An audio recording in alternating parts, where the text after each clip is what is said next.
Are you a conscious leader or a visionary or a thought leader in this world? And would you like to create some of your own content in collaboration with us?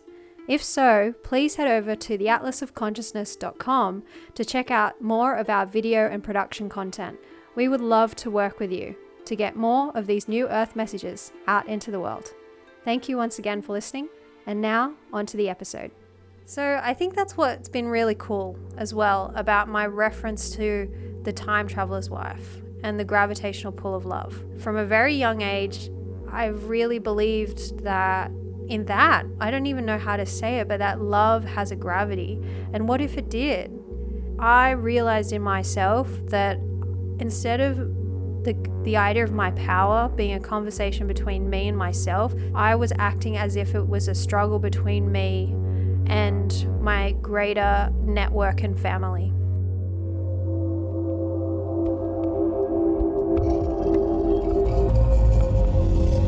This is the Atlas Emotion Series, where we share edge of the earth ideas for a new world.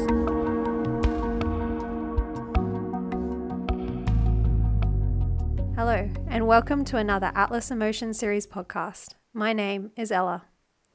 I have a really exciting podcast episode for you today, something that I've been really excited to share. It's called Gravity, and it's all about this idea of becoming the center of our gravitational pull points. Let me start with something that I learned from a Udemy course, actually. I was learning piano on Udemy, and the piano teacher talked all about this idea of the harmonic center and shifting gravity. He spoke of the idea of a root note, which is basically the center of our gravity. And it feels like whenever we land on it, we're arriving home. So you basically can play a melody all around that root note, but it's evident when you come to the root note that it feels like home to us. So as a filmmaker, what can sometimes feel like the center of gravity for filmmakers is Hollywood. I mean, everyone around the world knows about Hollywood, and it has this very huge gravitational pull for filmmakers. If you want to make it in the film industry, you go to Hollywood. But what was cool for me was this idea of shifting gravity to understanding that you are your own gravitational pull point, and you can basically pull, you can have that same gravitational pull as these traditional centers, which would occur externally, basically. I was doing a visioning exercise with one of my friends who does abundance work, and we had to vision up a symbol for ourselves. And I saw this symbol of Saturn.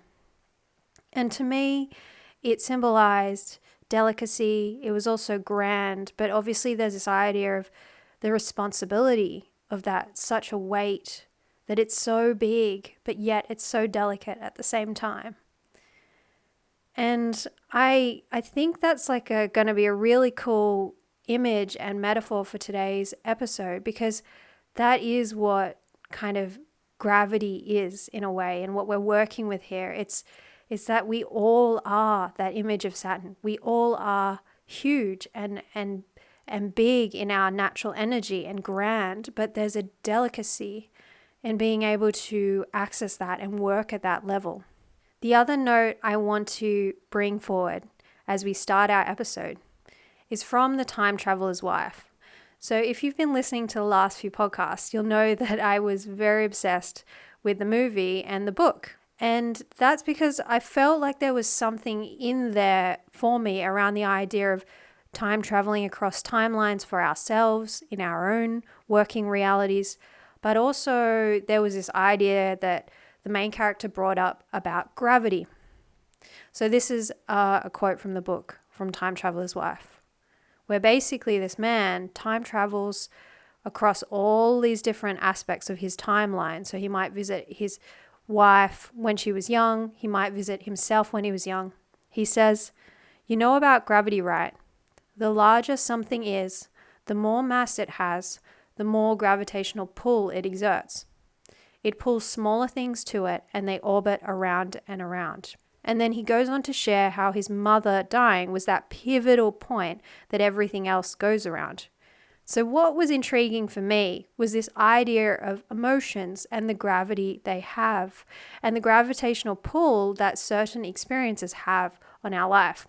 So I'm just telling you that because I wanted you to carry that idea with you as we move through the podcast, because I think it's very, very cool to think of, instead of thinking of our world and our landscape as linear time, which we have been, think of it as emotional pull points, emotional gravity centers.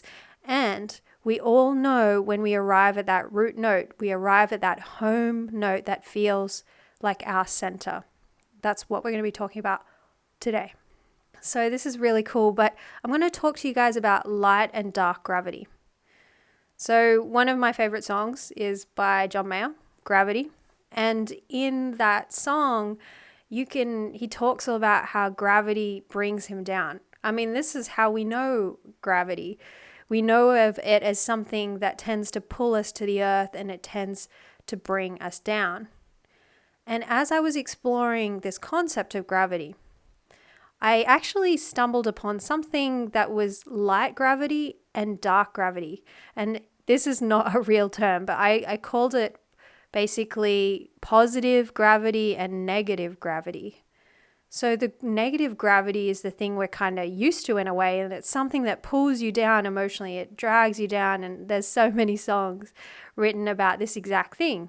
And I basically was meditating and I saw that there was this dark gravity for me. So basically these negative emotions that were dragging me into the past of my old relationships. But at the same time, I saw this white cloud of light gravity. I felt it as my future. I felt it as this blissful, white, supportive light. And that I desired to move toward that future of that positive white light, but this dark, heavy gravity was pulling me down. But what if basically that negative gravity were not necessarily a bad thing? And what if it were a good thing? And we can actually transform it to move us toward what we choose for ourselves, toward our heart's desire and our heart's world. The distinct difference between moving toward the things that cause us heaviness and the things that are like light, white gravity is the ability to face that heavy gravity, that negative gravity, and to choose to transform it into the white light. So in time travel, I spoke about these little instances that were occurring through my life, which made me feel like I was time traveling. And basically, I was talking about gravity a little bit there. I was talking about how I was moving from these heavier feelings almost instantaneously to this feeling of white light and being supportive. So let me give you an example of me cultivating positive gravity. So we all know negative gravity. There are people and there are experiences in our life that feel like they're just pulling us backwards. And I've definitely had my fair share of relationships that have felt that way. And when I was meditating, I felt like they were almost these negative gravitational pull points trying to drag me from where I want to go back to who I've been, and someone that's needy and needs people to love me instead of moving into new terrain where things are bright and beautiful. In the podcast Time Travel, I spoke of something that felt like I was moving from not being supported to this hugely supportive reality where I got to make an ad that I completely believed in with someone that I really believed in also. So let me talk to you a little bit about positive gravity and its relationship to that manifestation. There was a whole week or kind of couple of weeks leading up to it where every single day I would go down to this place at the beach and I would meditate for an hour or 2 hours. It always felt like such strong positive gravity. It felt like this white light that was huge and felt big, and it was so incredible, and I was just bathing myself in that feeling of being surrounded by white light. On one particular meditation, I found myself surrounded by, there were all these people down there because there was kind of this incident that was happening, and it was really surreal. There were all these news cameras and there was television personnel and all these people looking. And I was kind of a little bit taken aback, but it kind of created this surreal feeling, like a surreal portal. And after that morning's meditation, I got a message from the guy that I ended up working with. And he said that he saw the atlas and he'd love to connect with me. And I told him to come down. And we ended up having this surreal moment where we were telling each other our life stories as we were surrounded by all these people. And I kind of had this feeling that I wondered if I had been cultivating that moment in a way accidentally by going down to that beach every single day for a few weeks and cultivating that positive gravity, bringing toward me someone of the same vibration of what it felt like for me to feel that freedom when I was meditating by the beach. So that is positive gravity, and that is what's available to us as much as negative gravity is, those things that pull us into the past.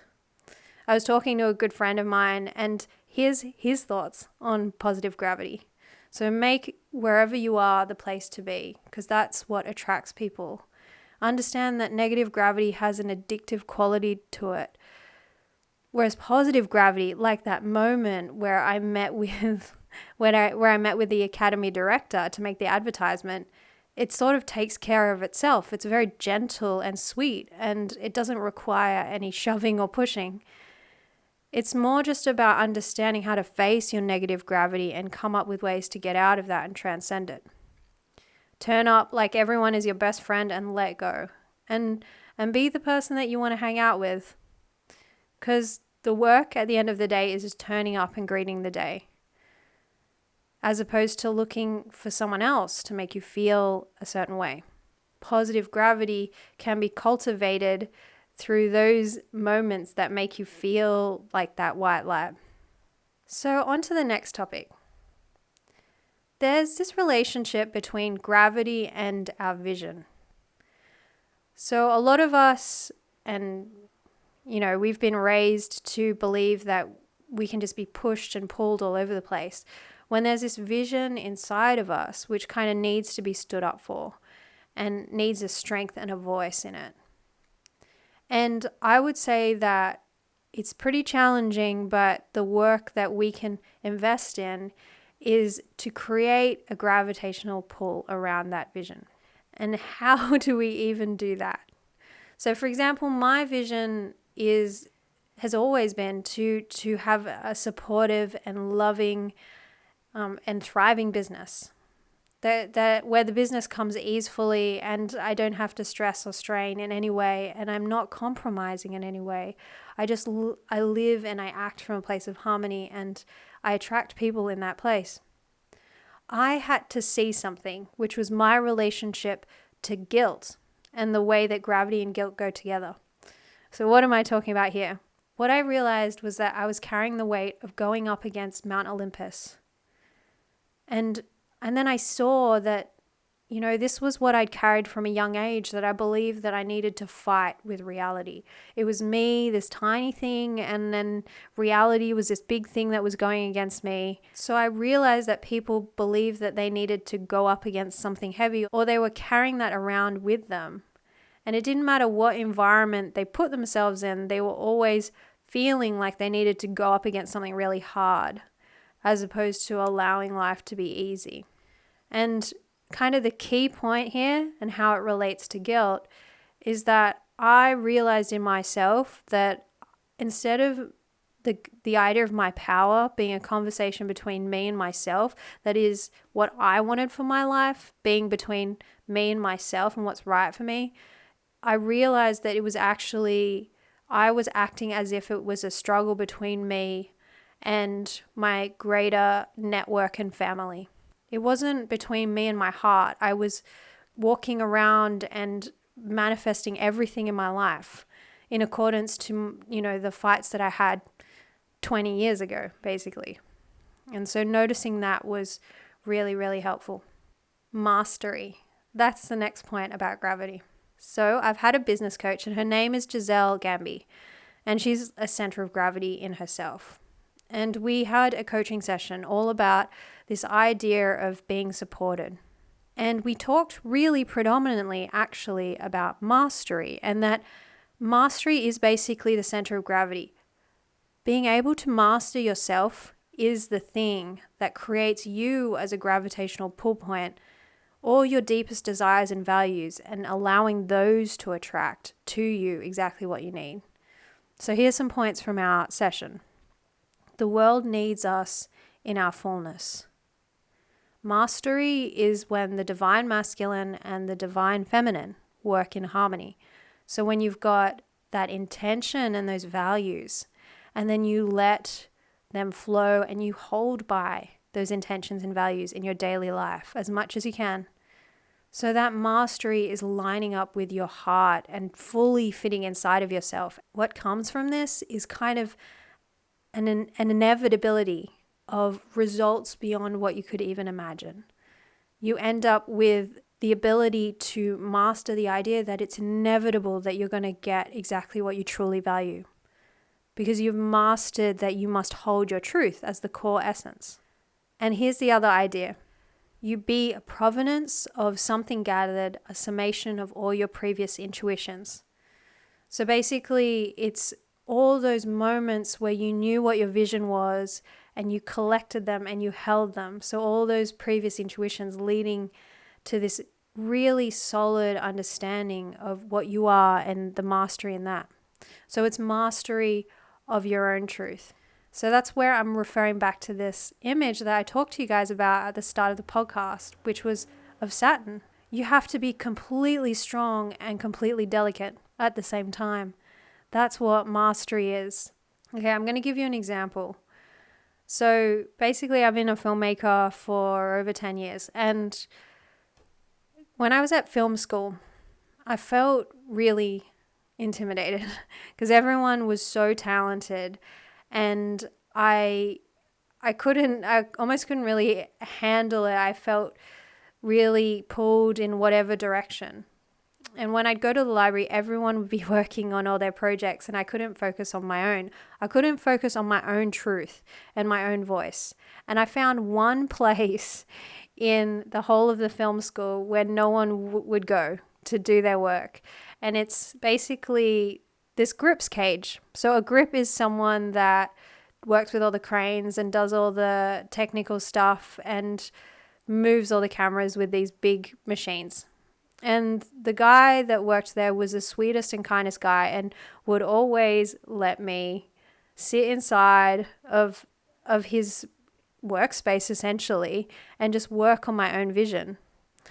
And that's kind of a cool metaphor, because the idea there is that it's about having complete strength around your vision and that delicacy at the same time.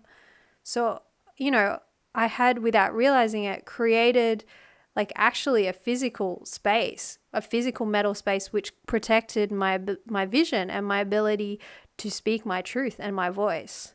So I'd go into that cage and I would cultivate my voice. I would protect it and cultivate my vision so it had a space. And that is what it is to be a master, is to, despite what's happening on the outside, it's to have that protection around that voice and vision of yours. Mastery is that the core self knows who it is. So that's what's important about the idea of mastery and how it relates to gravity. I'm basically talking you through all the different points of becoming a gravitational pull point. And becoming your own self-master and respecting and completely protecting your vision, that's an important part of it. So what is cool to know, and I think what's important for our world to know, is that clean air is possible. So what am I even talking about clean air? Clean air is when you reach this place of alignment with source and it feels like paradise in your body. And it's when you really feel and you're honoring that mastery in yourself that you become this alignment within. And it feels like clean air. It feels like there's no more pollution in the air. And I guess what I talk about in this gravitational pull point is that there is a core energy community that's kind of centered around this feeling of a new place, a new world where clean air, that is negative gravity, has been let go of and clean air is revealed, where people are centered around this idea. So just elaborating on that idea of energetic centers. Basically, it's about connection. And so we've got that, we cultivate that mastery and that height of connection within ourselves, protecting it and allowing our vision to be the strongest thing. And then we end up with these hyper connections. You realize that you get to create your own landscape and things get to happen at lightning speed because of that connection cultivated inside of yourself. And in this landscape, our heart is the whole experience. What I sort of saw myself imagining to help me really, and I've done this so many times to really help myself get into that space of mastery, is really imagining myself as a golden ball grounded on the earth, and as well as grounded on the earth and grounded into the earth. So we're really carrying that mastery wherever we go, and we're attracting from that golden orb of a landscape. So I think that's what's been really cool as well about my reference to the time traveler's wife and the gravitational pull of love. I just want to kind of wrap up this episode by talking about that, by talking about gravity in relationship to love, because I think from a very young age, I've really believed that I don't even know how to say it, but that love has a gravity. And what if it did? What if us becoming our own inner masters and our own masters of our own love and our own visions is the gravity that pulls everything toward us?